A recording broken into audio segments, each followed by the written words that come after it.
dans les semaines qui viennent. Il faut respecter le processus dans lequel nous sommes.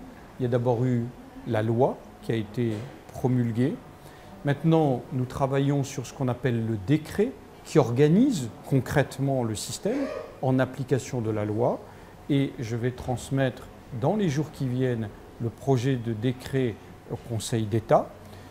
Et il devra donc ce décret être publié le mois prochain, en mars. Et puis ensuite, il y a la fixation du prix de départ de l'Arenh par arrêté qui interviendra dans la foulée, par hypothèse, en avril ou au plus tard en mai, puisque l'objectif, c'est que tout soit opérationnel cet été au 1er juillet.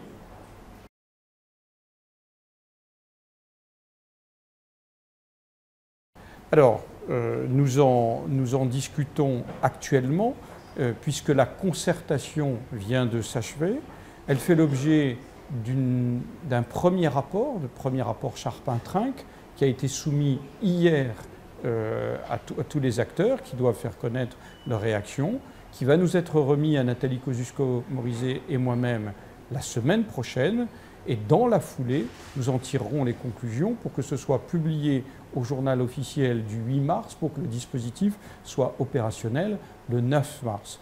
Mais on commence à deviner les grandes tendances, c'est-à-dire qu'on va vers un dispositif mixte avec un appel d'offres pour les projets importants, notamment ce qu'on appelle les centrales au sol, et des tarifs d'achat pour les petits projets qui concernent davantage les particuliers.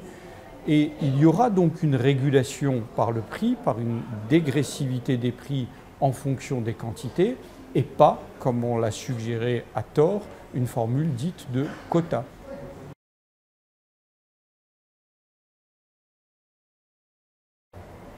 Ça, je ne le sais pas. Seul un conseil de politique nucléaire, présidé par le président de la République, peut en décider, après qu'auront été échangés tous les arguments des uns et des autres. C'est une question d'actualité, vous avez raison. Est-ce que la France doit se doter d'un pôle minier?